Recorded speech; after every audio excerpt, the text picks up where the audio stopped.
Hello दोस्तों, नमस्कार। Welcome to this video. उम्मीद करता हूं आप सब बहुत बढ़िया होंगे। तो साथियों, आप जानते हैं हम लोग जनरल स्टडीज का अध्ययन कर रहे हैं और जनरल स्टडीज में अभी हम लोग विश्व का भूगोल कवर कर रहे हैं। एक वीडियो कल के डेट में आपको मिली है जिसमें हम लोगों ने बहुत सारी चीजें, इंपॉर्टेंट चीजों को कवर किया। आज के इस वीडियो के माध्यम से हम लोग देखिए यहाँ पर समग्र और बहुउद्देशीय अध्ययन, अगर हम इसका बात करें तो आज हम लोग जो हमारे महाद्वीप से, चाहे एशिया हो, यूरोप हो, उत्तरी अमेरिका, दक्षिणी अमेरिका, आपका अफ्रीका और उससे साथ साथ ऑस्ट्रेलिया के संबंधित जो भौगोलिक स्वरूप और विस्तार, जैसे नदियां, पर्वत एवं पठार और भी जो वहां की राजनीतिक चीजें हैं, जो आपके एग्जाम के दृष्टिकोण से बिल्कुल इंपॉर्टेंट है। क्योंकि आप जानते हैं अगर किसी भी प्रकार के गवर्नमेंट सर्विस के एग्जाम की तैयारी कर रहे हैं, उसमें जो जीएस वाला सेक्शन होता है उसमें वर्ल्ड जियोग्राफी से जरूर क्वेश्चन आपको देखने को मिलते हैं। तो हम यहां पर उन सारी चीजों को कवर करेंगे, एकदम exam oriented, to the point, जो आपके लिए इंपॉर्टेंट है। साथियों, इससे पहले हम लोग इंडियन जियोग्राफी, हिस्ट्री के तीनों पार्ट कवर कर चुके हैं। ठीक है, तो ये वीडियो आपको नियमित शाम को 7 बजे हमारे इसी यूट्यूब चैनल पर प्राप्त होती है।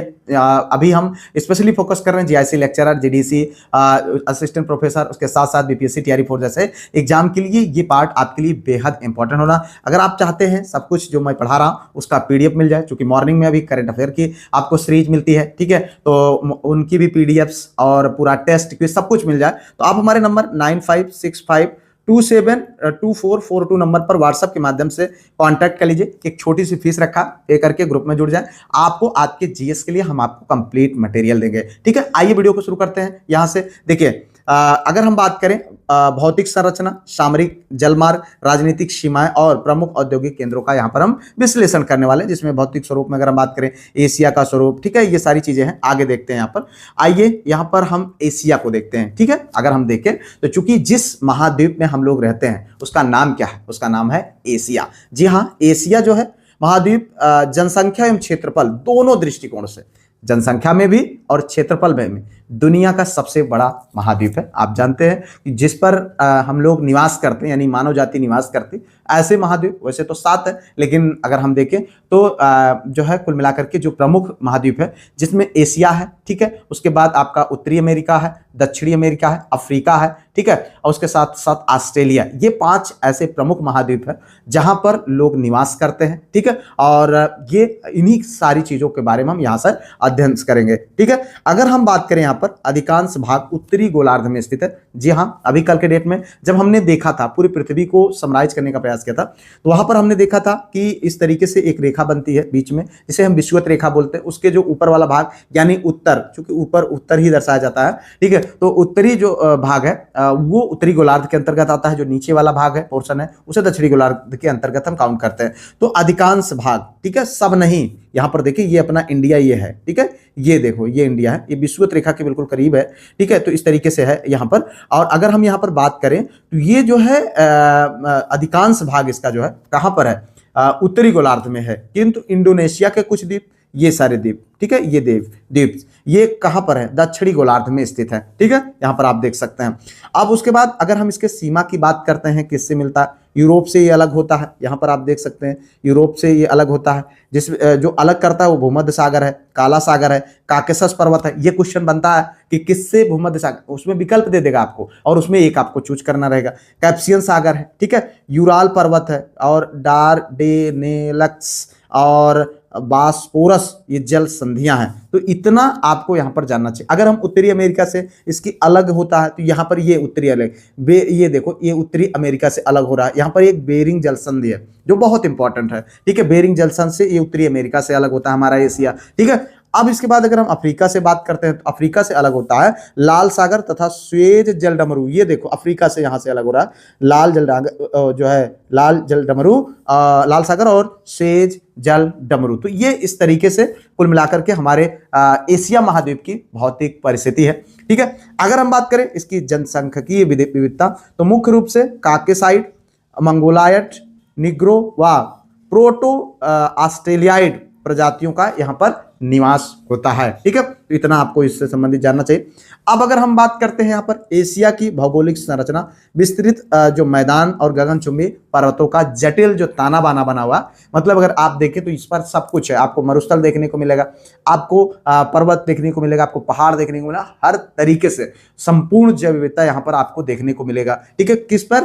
एशिया महाद्वीप में। यहाँ पर देखिए उत्तरी निम्न भूमि जो है, इसका उत्तरी और निम्न भूमि, उत्तरी निम्न भूमि जो है वो क्या है? साइबेरिया का मैदान है, जिसका विस्तार कहां से कहां तक है? यूराल पर्वत व लीना नदी के मध्य में।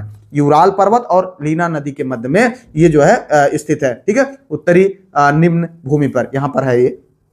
ठीक है, अगर इसके प्रवाह तंत्र की बात करें तो ओब, एनसी और लीना नदियां, ये नदियां हैं भाई, कहां पर बहती हैं? साइबेरियन क्षेत्र में। ठीक है, ओब, एनसी और लीना नदियां का एक विशाल नेटवर्क यहां पर बना हुआ है। ठीक है, तो इतना आपको इससे संबंधित जानना चाहिए। और अगर हम बात करें मध्यवर्ती पर्वतीय क्षेत्र, तो एशिया की चीजों को हम देख रहे हैं, तो मध्य की जो चीजें हैं, जैसे केंद्र में है पामीर की ग्रंथि, ठीक है, जिसमें बलित पर्वत व पठारी क्षेत्र, पामीर का पठार बहुत फेमस है।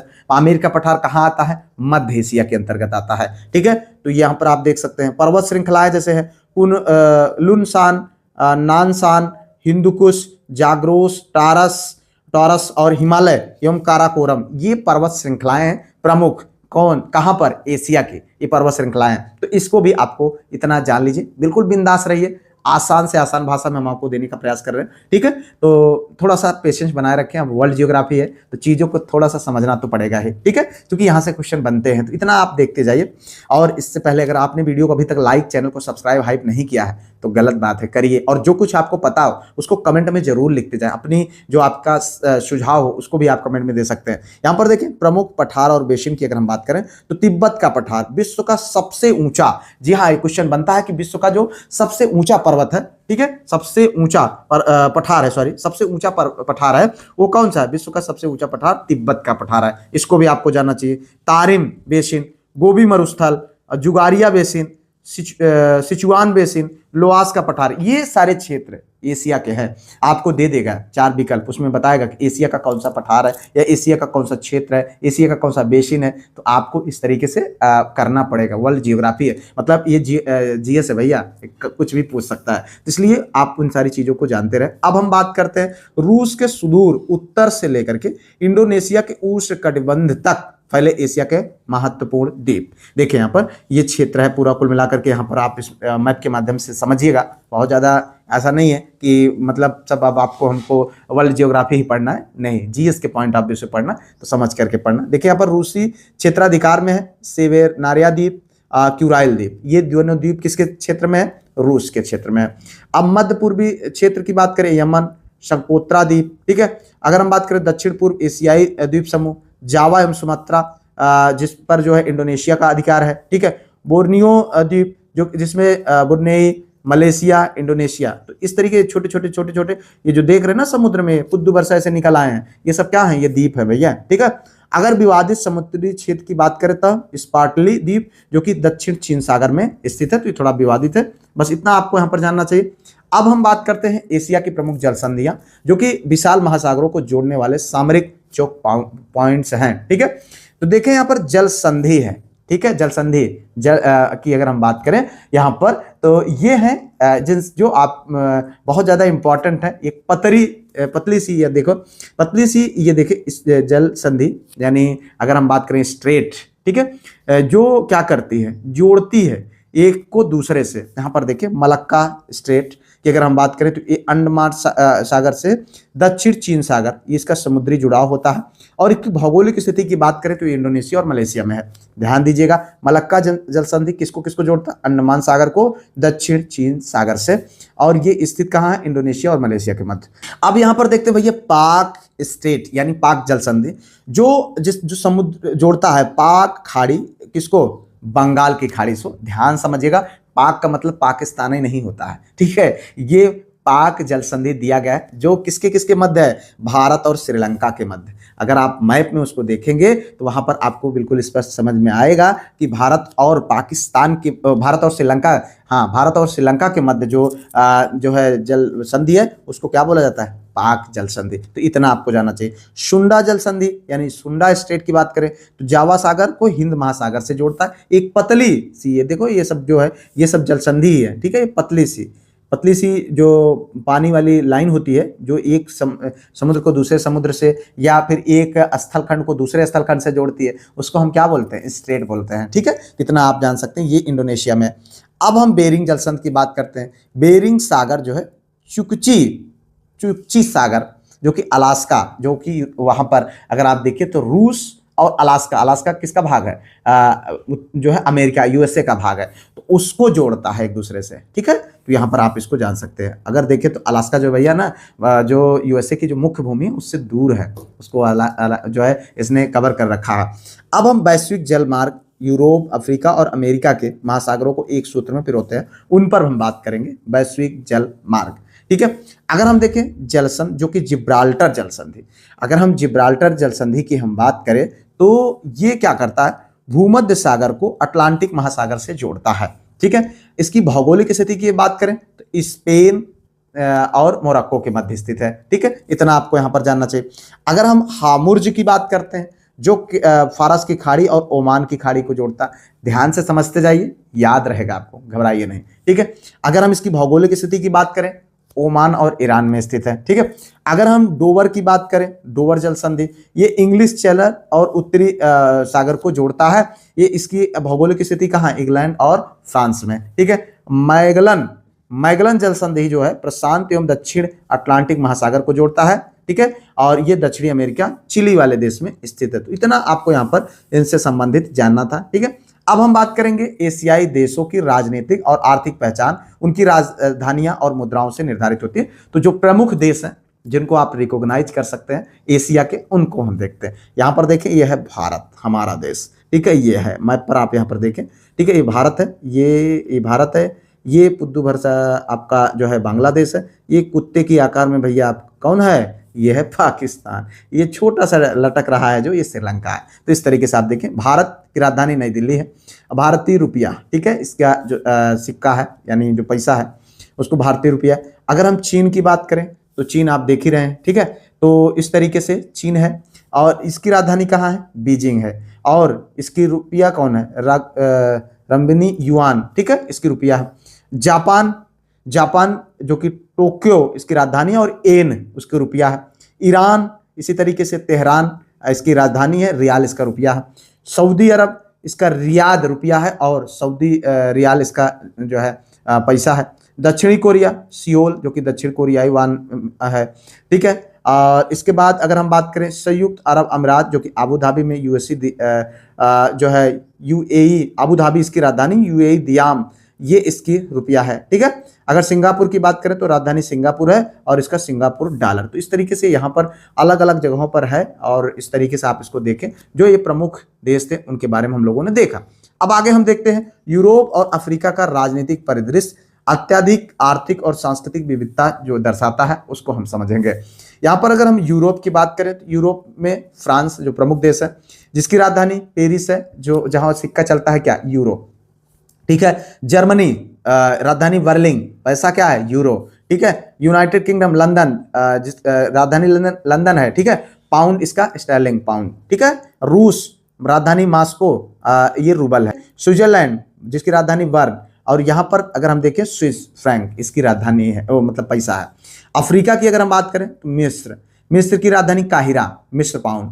दक्षिणी अफ्रीका ये जो है प्रिटोरिया इसकी राजधानी है, रेड इसका पैसा है। केन्या नैरोबी केन्याई सीलिंग, नाइजीरिया अबुजा नैरा। इतना आपको यहाँ पर इससे संबंधित जानना चाहिए था। अब देखिए हम बात करेंगे अमेरिका और ओशिनिया के जो देश वैश्विक अर्थव्यवस्था में महत्वपूर्ण राजनीतिक स्तंभ है, उनके रूप में उनके देशों के हम देखेंगे जो प्रमुख देश हैं। जैसे उत्तरी अमेरिका की हम बात करते हैं, ये उत्तरी अमेरिका का भाग है, ठीक है। ये है उत्तरी अमेरिका का पूरा भाग यहाँ से लेकर के, और यहाँ पर देखिए तो ये दक्षिणी अमेरिका का भाग हो जाता है। तो ये दोनों भाग हैं। अगर इसमें हम बात करते हैं तो उत्तरी अमेरिका में यहाँ पर पूरा जो है क्या है, संयुक्त राज्य अमेरिका, जो कि जिसकी राजधानी की अगर हम बात करें यूएसए, मतलब वाशिंगटन डीसी है, और यूएस डॉलर इसका जो है पैसा है जो सबसे ताकतवर है। कनाडा, ये ऊपर वाला क्षेत्र कनाडा, ठीक है, ये क्या है, ये आपका ओटावा इसकी राजधानी है, कनाडाई डॉलर इसका पैसा। अब हम बात करते हैं दक्षिणी अमेरिका इस वाले भाग में, ठीक है। यहां पर अगर हम बात करें तो इसमें जो प्रमुख देश है वो ब्राजील है और उसकी राजधानी ब्रासीलिया है, ठीक है, ब्रासीलियन रियल इसका रुपया है। अर्जेंटीना, ब्यूनस आयर्स इसकी राजधानी है, अर्जेंटीना पेसो इसका पैसा है। चिली प्रमुख देश है वहां का, जो कि एकदम बिल्कुल किनारे किनारे है, ठीक है। सैंटियागो उसकी राजधानी है और चिली पेसो उसका पैसा है। इतना आपको यहाँ पर प्रमुख देशों के बारे में जानना चाहिए। अब ओशनियाई देश की बात करें, ओशनियाई देश का मतलब जो समुद्र में बिल्कुल एकदम द्वीपीय देश है, जैसे ऑस्ट्रेलिया महाद्वीप को ओशनियाई देश कहा जाता है, ठीक है। ये ऑस्ट्रेलिया की राजधानी कैनबरा है और ऑस्ट्रेलियाई डॉलर इसका पैसा है। न्यूजीलैंड, ठीक है, दूसरा देश इसकी राजधानी वेलिंगटन है, न्यूजीलैंड यहाँ पर, और न्यूजीलैंड डॉलर इसका पैसा है। तो इतना आपको इनसे संबंधित चीजों को जानना चाहिए, ठीक है। अब हम बात करते हैं उत्तरी अमेरिका के औद्योगिक केंद्र, भारी विनिर्माण और उच्च तकनीकी नवाचार का संगम। देखिए यहाँ पर यूएसए, ठीक है, United state of America. Chicago इसकी एक प्रमुख राज्य है जहां मांस प्रसंस्करण केंद्र है, साथ ही साथ मशीन व रसायन उद्योग है। तो ये बहुत इंपॉर्टेंट है, इसको आपको जानना चाहिए, ठीक है। ये क्वेश्चन बनते हैं, फ्रिक्वेंटली क्वेश्चन बनते हैं। और डिट्रॉयट जो कि जहां पर है मोटर कार उद्योग है, ठीक है, ऑटोमोबाइल हब है ये बहुत फेमस है। पिट्सबर्ग जहां पर लौह इस्पात है, आयरन एंड स्टील, ठीक है। सिलिकॉन वैली जो कंप्यूटर एवं प्रौद्योगिकी के लिए फेमस है, ठीक है। लॉस एंजल्स जो कि हॉलीवुड फिल्म एवं तेल शोधन कारखाना के लिए फेमस है, ठीक है। अगर हम कनाडा में बात करें तो ओटावा में जो है ये कागज उद्योग है, उसके लिए फेमस है। हैमिल्टन में जो है लौह इस्पात और इंजीनियरिंग उद्योग है। मॉन्ट्रियल में यहाँ पर जलपोत निर्माण और एयरक्राफ्ट। तो इतना आपको यहाँ पर इनसे संबंधित चीजों को जानना है, कहाँ पर क्या है ये आप इसको लिख लीजिएगा। मैं तो यही कहूँगा भाई, दिमाग मत लगाओ, पीडीएफ ग्रुप ज्वाइन करिए, पीडीएफ में सब लिखा हुआ आपको दे दिया जाता है, एक बार रिवीजन कर लीजिएगा, सब याद हो जाएगा, बहुत ज्यादा दिक्कत नहीं, इतना परेशान होने की जरूरत नहीं।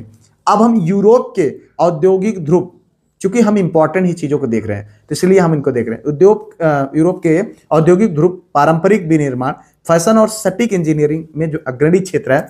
जैसे ब्रिटेन की अगर हम बात करें, ब्रिटेन में जो मैनचेस्टर जगह है, जैसे सूती वस्त्र उद्योग के रूप में जो कि फेमस है, ठीक है। अगर हम इसी तरीके से कहें, भारत का मैनचेस्टर अहमदाबाद को कहा जाता है, उत्तर भारत का मैनचेस्टर किसको कहा जाता है, अपने कानपुर को कहा जाता है, ठीक है। तो इस तरीके से दक्षिण भारत का मैनचेस्टर और है कुछ, तो इस तरीके से अलग अलग ये मैनचेस्टर किसके लिए फेमस है, सूती वस्त्र उद्योग के लिए। लंदन जो किसके लिए फेमस, इंजीनियरिंग और परिवहन के लिए, ठीक है, परिवहन था तभी तो आ गए हमारे यहाँ राज के 200 साल।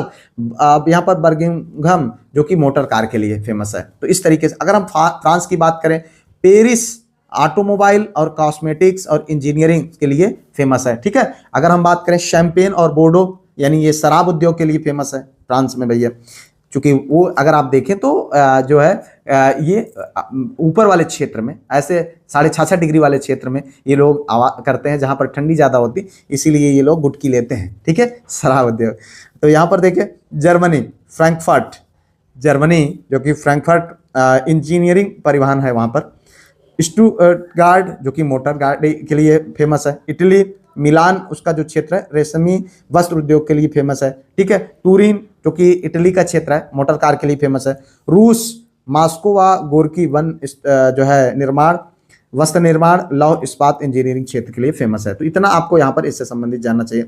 अब मशीनरी, स्टील और जलपोत निर्माण के क्षेत्र में पूर्वी एशिया का वर्चस्व जो निरंतर बढ़ रहा, उस पर हम बात करते हैं। जापान की जब हम बात करें तो टोक्यो बहुत फेमस है, ठीक है, जहां पर जलपोत निर्माण, वस्त्र उद्योग निर्माण। नगोया जो कि जापान का भाग है, aircraft, machinery, motor car. Osaka जो कि स्टील, जलपोत निर्माण और वस्त्र निर्माण के लिए फेमस है, ठीक है। तो इसी ओसाका को क्या बोला जाता है, दक्षिण मतलब अगर हम ओसाका की बात करें तो ये भैया है आपका किसके लिए फेमस है, ये वस्त्र निर्माण के लिए फेमस है। तो इसको भी जो है एशिया का मैनचेस्टर के रूप में कहा जाता है, ठीक है। अब अगर हम यहाँ पर बात करें तो ये है चीन। चीन की बात करें तो संघाई जो कि बहुत फेमस है। आप देखें यहाँ पर वस्त्र निर्माण के लिए फेमस है, मशीनरी के लिए फेमस है। वुहान जो कि वस्त्र के लिए, जलपोत, मशीनरी और लौह इस्पात के लिए फेमस है। बीजिंग जो कि वस्त्र निर्माण और मशीनरी के लिए फेमस है। अनसान जो कि लौह इस्पात और आयरन स्टील के लिए फेमस है। अगर हम बात करें यूरोप की जीवन रेखा, ठीक है, उसमें जो प्रमुख नदियां हैं जिसमें राइन नदी, ठीक है, यूरोप का सबसे बेस्ट अंतः स्थलीय जलमार्ग है। यह व्रंश घाटियों से होकर के, राइन नदी बहुत फेमस है। अभी आपके जो जीआईसी अल्टीग्रेड का एग्जाम हुआ उसमें पूछा गया, ठीक है, ये यूरोप का सबसे बेस्ट अंतः स्थलीय जलमार्ग है, ठीक है, अंतः स्थलीय। जो अंतः स्थलीय का मतलब जो दोनों तरफ से क्या हो, स्थल से घिरा हो, अंतः स्थलीय, ठीक है, जलमार्ग है। यह व्रंश घाटियों से होकर के गुजरती है, ठीक है। इसका मुहाना इसका मुहाना रॉटरडैम से बंदरगाह पर है, ठीक है, जो कि नीदरलैंड में है। यह फ्रांस और जर्मनी की सीमा निर्धारित करती है। तो यह राइन नदी से संबंधित रहा, जिसको आपको यहाँ पर जानना चाहिए, ठीक है। तो यहाँ पर अगर हम बात करें डेन्यूब नदी, डेन्यूब नदी विश्व के सर्वाधिक 10 देशों से गुजरने वाली नदी है। दुनिया की सबसे ज़्यादा डेन्यूब नदी 10 देशों से होकर के गुजरती है, ठीक है उतनी बड़ी नहीं है, लेकिन अब देश ही छोटे हैं तो क्या करें। इनमें इसके जो है तट पर वियना, ब्राटिस्लावा, बुडापेस्ट, बेलग्रेड जैसी 4 राजधानियां भी हैं। ये सारी राजधानियां हैं, तो ये भी क्वेश्चन बन सकता है। डेन्यूब नदी जो है बहुत फेमस है। अगर हम बात करें पो नदी, पो इटली की सबसे लंबी नदी है, ठीक है। इसे इटली की गंगा कहा जाता है। क्या कहा जाता है? इटली की गंगा। क्वेश्चन बन जाएगा, इंपॉर्टेंट है कि पो नदी को, ठीक है। वोल्गा और मास्को का महत्व है। मास्को को 5 महासागरों का पत्तन कहा जाता है। किसको? मास्को का। तो यहाँ पर कैस्पियन सागर और काला सागर, बाल्टिक और लगोडा झील, श्वेत सागर जैसे जो है ये मतलब 5 महासागरों का पत्तन है यहाँ पर। टाइबर नदी की अगर हम बात करें तो यहाँ पर टाइबर टिबेर जो अपने स्तर से जो पढ़ ले, इसके तट पर विश्व का सबसे छोटा देश वेटिकन सिटी व इटली की राजधानी रोम स्थित है, ठीक है। दुनिया का सबसे छोटा देश कौन है? Vatican city. और वो कहाँ पर स्थित है? वो टाइबर नदी के तट पर, ठीक है। तो यहाँ पर ये आपके लिए इंपॉर्टेंट है। अब हम बात करते हैं यूरोप का भौगोलिक परिदृश्य, यूरोप का, जी हाँ यूरोप का, जिसमें खाड़ियाँ और सीमाएँ हैं। तो यहाँ पर आप देखें, ये है आपका यूनाइटेड किंगडम, ठीक है, इस तरीके से। ये इंग्लिश चैनल है, ठीक है। ये देखो यहाँ पर, ये फ्रांस है, ठीक है, बे ऑफ बिस्की है ये। तो इस तरीके से स्पेन है ये। आप देखें यहाँ पर छोटा यूरोप यानी मिनी यूरोप। फ्रांस को अपनी जलवायु और भौतिक विविधता के कारण यह संज्ञा दी जाती है। किसको? फ्रांस को। फ्रांस को मिनी यूरोप के रूप में जाना जाता है, ठीक है। यह क्षेत्रफल की दृष्टि से रूस के बाद यूरोप का दूसरा सबसे बड़ा देश है, ठीक है। किसका? यूरोप का सबसे बड़ा देश है। अगर हम बात करें प्राकृतिक सीमाएं, नेचुरल बॉर्डर्स, तो इंग्लिश चैनल ग्रेट ब्रिटेन व फ्रांस के मध्य, और पेरिनीज पर्वत फ्रांस और स्पेन के मध्य, आल्प्स पर्वत फ्रांस और इटली के मध्य। तो ये क्षेत्र है इसका। तो यहाँ पर इसकी प्राकृतिक सीमाएं बनती हैं। प्रमुख खाड़ियों की हम बात करें तो बोथनिया खाड़ी स्वीडन और फिनलैंड के मध्य है, जो कि बाल्टिक सागर में है। फिनलैंड की खाड़ी फिनलैंड और एस्टोनिया के मध्य है। बिस्के की खाड़ी फ्रांस और स्पेन के मध्य, उत्तरी अटलांटिक में। अगर विशिष्ट तथ्य की बात करें तो माउंट एल्ब्रुस यूरोप का सबसे उच्चतम बिंदु है। क्या है? माउंट एल्ब्रुस जो है यूरोप का सबसे उच्चतम बिंदु है, जबकि कैस्पियन सागर सबसे न्यूनतम बिंदु है। तो ये भी क्वेश्चन बनता है, सबसे उच्चतम बिंदु कौन सा है? माउंट एल्ब्रुस, ठीक है। और जबकि कैस्पियन सागर सबसे न्यूनतम बिंदु है। तो इतना आपको यहाँ पर इससे संबंधित जानना चाहिए। एक कंफ्यूजन आपके मन में हो रहा होगा कि रूस का जिक्र यूरोप के भी अंतर्गत आ जाता है, एशिया के भी अंतर्गत आ जाता है। तो आप जानते हैं ऐसा देश है जो जिसका कुछ भाग जो है एशिया महाद्वीप में भी है, और यहाँ पर अगर हम बात करें तो यूरोपीय महाद्वीप में भी है, ठीक है। तो यहाँ पर कंफ्यूज होने की जरूरत नहीं। ओशिनिया यानी द्वीपीय महाद्वीप, यानी ये तरीके से अगर कहा जाए तो ये द्वीपीय महाद्वीप। अगर यहाँ पर देखें ओशिनिया में Australia, New Zealand, Micronesia, Polynesia, Melanesia, ये छोटे छोटे देश हैं, इनको शायद कोई नहीं जानता, ठीक है। तो ये बड़े देश हैं। तो यहाँ पर ओशिनिया की संरचना की अगर हम बात करें, ओशिनिया किसी एक भूभाग का नाम नहीं, बल्कि यह प्रशांत महासागर में फैले कई क्षेत्रों का सम्मिलित रूप है, ठीक है। प्रमुख उक्त उपविभाजन की अगर हम बात करें तो इसमें ऑस्ट्रेलिया इस समूह का सबसे बड़ा देश एवं स्वयं एक महाद्वीप है, ठीक है। अब हम न्यूजीलैंड की बात करें तो न्यूजीलैंड प्रशांत का प्रमुख द्वीपीय देश है, ठीक है। और मेलानेशिया प्रशांत महासागर में पश्चिम में स्थित है। और माइक्रोनेशिया छोटे छोटे द्वीपों का समूह है। पॉलिनेशिया त्रिभुज के आकार में फैला विशाल द्वीप है। तो इसमें अगर हम देखें इस पूरे महाद्वीपीय क्षेत्र में ऑस्ट्रेलिया सबसे बड़ा और नैरू सबसे छोटा देश है। तो आप यहाँ पर देख सकते हैं जो इम्पोर्टेंट है उतना ही, ठीक है। अब हम ऑस्ट्रेलिया की बात करें, पश्चिम से पूर्व की ओर एक भौगोलिक यात्रा, ठीक है। तो यहाँ पर देखिए प्यासी भूमि का देश इसको कहा जाता है, लैंड ऑफ थ्रस्टी अर्थ, क्या, प्यासे भूमि का देश, ठीक है। क्यों? अधिकांश क्षेत्रों में कम वर्षा होने के कारण ऑस्ट्रेलिया को यह नाम दिया जाता है। पश्चिमी पठारी क्षेत्र की अगर हम बात करें वेस्टर्न प्लेटू का, तो मरुस्थलीय या अर्ध मरुस्थलीय क्षेत्र या ग्रेट सैंडी, गिब्सन और ग्रेट विक्टोरिया जैसे विशाल यहाँ पर मरुस्थल भी हैं। किस पर? कहाँ पर? ऑस्ट्रेलिया में, ठीक है। तो यहाँ पर इतना आपको जानना चाहिए। मध्यवर्ती यहाँ पर सेंट्रल लोलैंड की अगर हम बात करें, यहाँ वर्षा कम होती है, लेकिन उत्कृष्ट कूपों के, ठीक है, माध्यम से जल की आपूर्ति होती है, ठीक है। आर्टेशियन वेल्स के माध्यम से, कुएं के माध्यम से, कुएं की बात हो रही है यहाँ पर, ठीक है। कूपों के माध्यम से यहाँ पर जो जल की आपूर्ति है उसको पूरी की जाती है, ठीक है। अब देखें यहाँ पर पूर्वी एवं उच्च भूमि ग्रेट डिवाइडिंग रेंज के पार्क प्रायद्वीप से तस्मानिया तक विस्तृत है। ग्रेट डिवाइडिंग रेंज ये एक बहुत ही फेमस रेंज है, ठीक है, जिसमें हम बात करें ग्रेट डिवाइडिंग रेंज, ये के पार्क प्रायद्वीप से तस्मानिया तक विस्तृत है। इसकी सर्वोच्च चोटी कोशियोस्को और जो प्रमुख जल विभाजक का कार्य करती है। तो इतना आपको यहाँ पर जानना चाहिए। ये देख सकते हैं यहाँ पर कोशियोस्को, ठीक है, ये ग्रेट डिवाइडिंग रेंज है, ठीक है। अब यहाँ पर मध्य निम्न भूमि की बात करें तो ये सेंट्रल लोलैंड है, ग्रेट, और ये पश्चिमी पठार है, वेस्टर्न प्लेटू। तो इतना आपको यहाँ पर इससे संबंधित जानना चाहिए। ऑस्ट्रेलिया की हम बात करें तो अद्वितीय जैव विविधता और संसाधन है, विचित्र जीव जंतु यहाँ पर है, कंगारू और बिल्लारी, इसीलिए इनको जो है कंगारुओं का देश कहा जाता है। और ऑस्ट्रेलिया के प्रतीक हैं ये कंगारू और बिल्लारी, ठीक है, यहाँ पर देख सकते हैं आप। और उसके बाद प्लेटिपस पशु और पक्षी दोनों का मिश्रण है। अंडे देने वाले स्तनधारी भी हैं।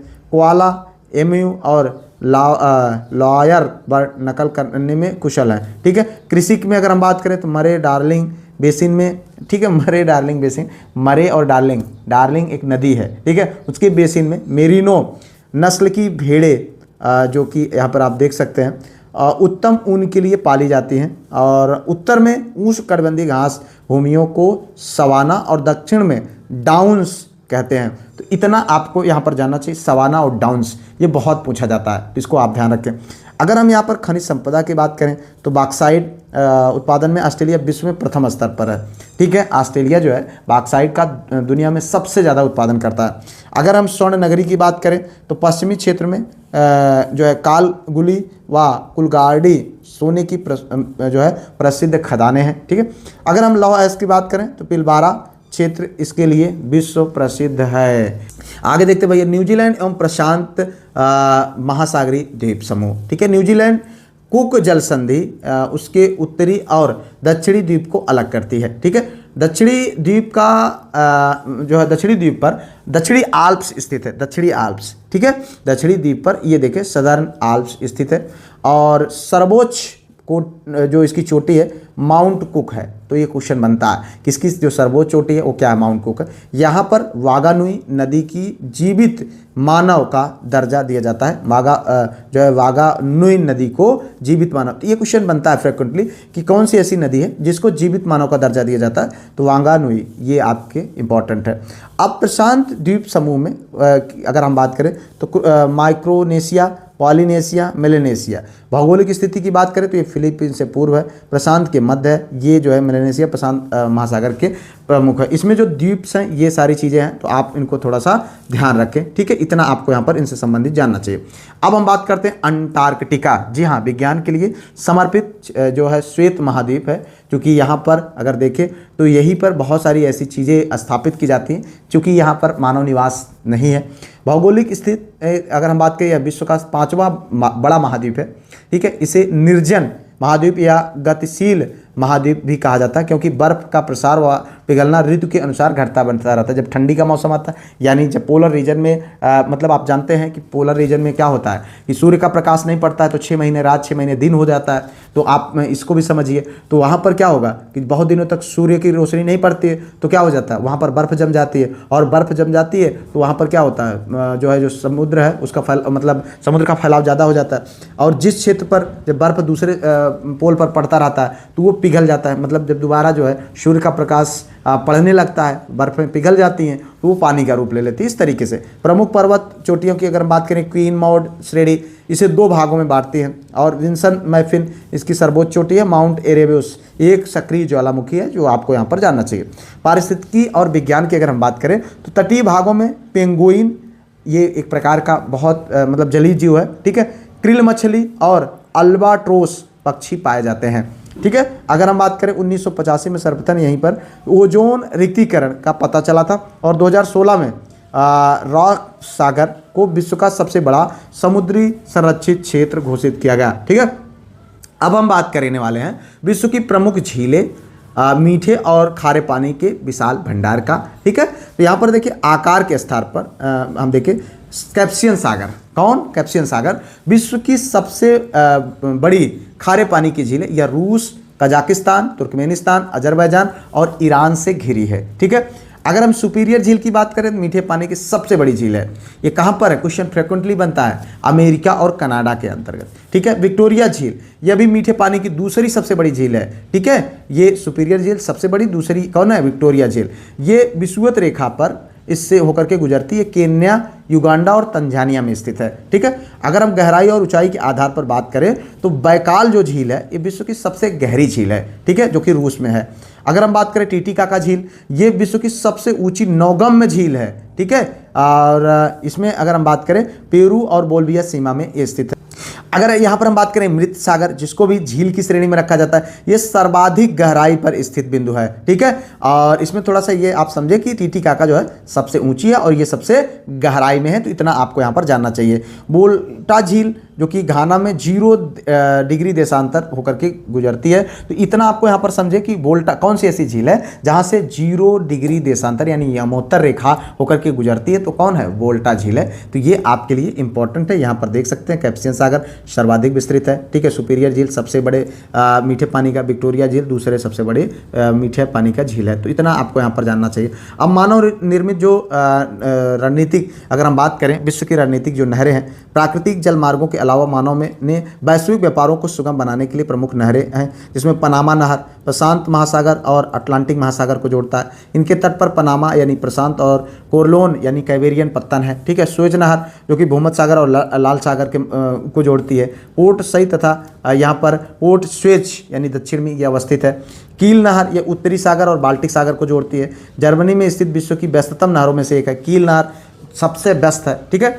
तो शिवनगर की हम बात करें, सुपीरियर झील और ह्यूरॉन झील के बीच में उत्तरी अमेरिका की महान झीलों को जोड़ती हैं, ठीक है। श्वेत बाल्टिक नहर की हम बात करें तो बाल्टिक सागर जो कि आर्कटिक सागर को जोड़ती है, तो ये जो है रूस के आंतरिक जलमार्ग का हिस्सा है। तो इतना आपको यहाँ पर जानना चाहिए। अब हम बात करेंगे नदियों और मानव सभ्यता। मानव इतिहास आधुनिक नगरों तथा विकास सीधे तौर पर जलमार्गों से जुड़ा है। विश्व के सबसे शक्तिशाली और ऐतिहासिक शहर इन्हीं नदियों पर है। यूरोप में अगर हम बात करें ऐतिहासिक केंद्र, लंदन जो है टेम्स नदी के तट पर है, ये इंपॉर्टेंट है, आप ध्यान रखें। लंदन किस नदी के तट पर है? टेम्स। पेरिस सीन नदी के तट पर है। रोम टाइगर नदी, इसीलिए मैंने इनको क्रम बात रखा है जिससे आप आसानी से याद कर सकें, ठीक है। बुडापेस्ट व वियना ये डेन्यूब नदी के तट पर स्थित है। तो ये कुछ ऐतिहासिक केंद्र हैं और कुछ ऐतिहासिक नदियाँ। अगर हम एशिया में बात करें, एशिया और मध्य पूर्व के शक्ति केंद्र बगदाद जो कि टिग्रिस नदी के तट पर है, ठीक है।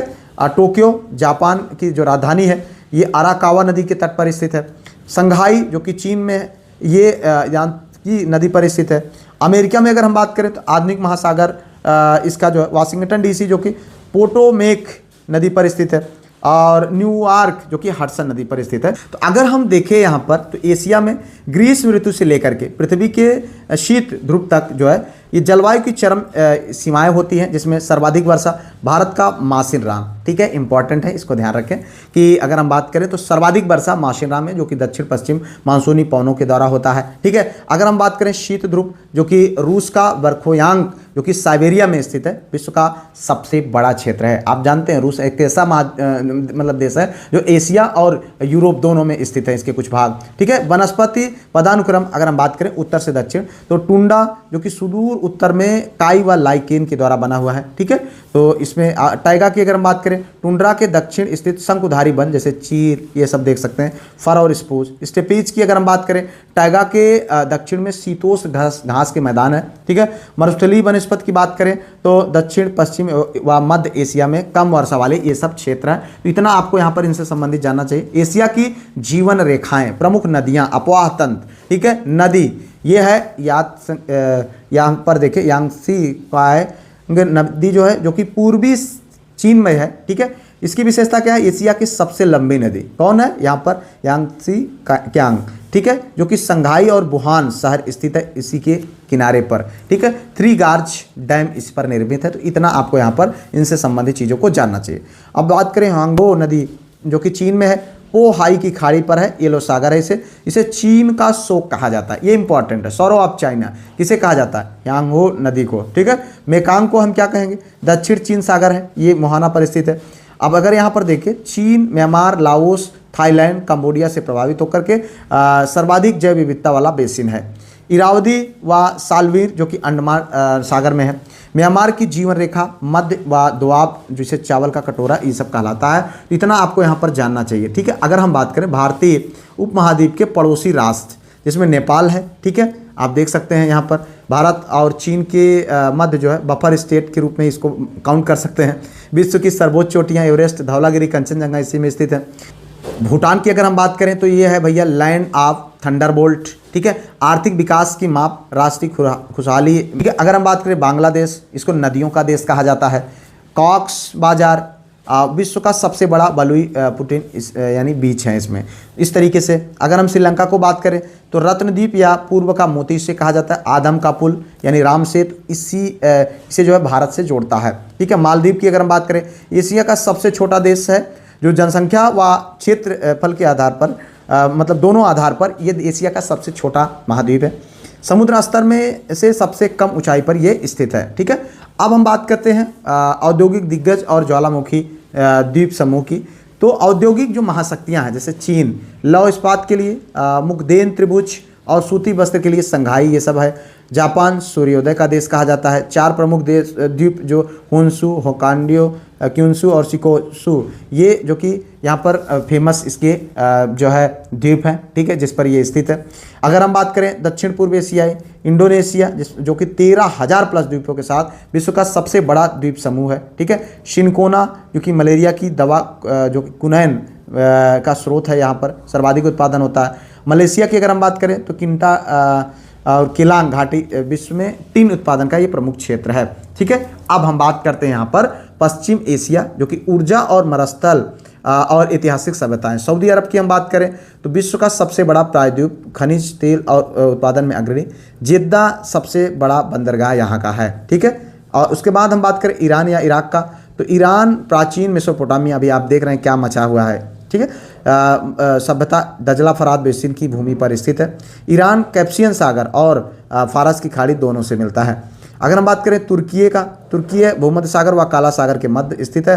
अंतर महाद्वीपीय देश है जो कि यूरेशिया में है, ठीक है। यूरोप और एशिया, यूरेशिया मतलब यूरोप और एशिया महाद्वीप। इजराइल व जॉर्डन इन दोनों के मध्य मृत सागर यानी डेड सी स्थित है, जो विश्व की सर्वाधिक ऊंचाई पर स्थित खारे पानी की झीलों में से एक है।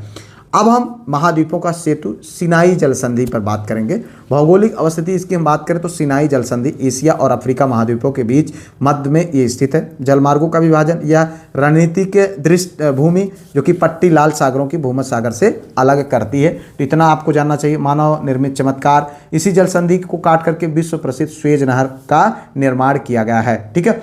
यह नहर लाल सागर को भूमध्य सागर से जोड़ती है, स्वेज नहर, ठीक है, जिसे यूरोप और एशिया के मध्य एक सीधा और अत्यंत महत्वपूर्ण। आज के वीडियो में फिलहाल हम लोग इतना ही अध्ययन करेंगे। इसके बाद की जो चीजें हैं उसको हम जो आपके लिए इंपॉर्टेंट है उसको हम एक और वीडियो के माध्यम से सब कुछ समराइज रूप से आपको देने का प्रयास करेंगे। उम्मीद करते हैं चीजें आपको बिल्कुल समझ में आई होंगी। कोई डाउट हो कमेंट करिएगा। फिलहाल मिलते हैं किसी और वीडियो में किसी और टॉपिक पर। उससे पहले वीडियो को लाइक, चैनल को सब्सक्राइब हाइप कर लीजिएगा। मिलते हैं किसी और वीडियो में किसी और टॉपिक पर। तब तक के लिए जय Hind, Vande Mataram, best of luck.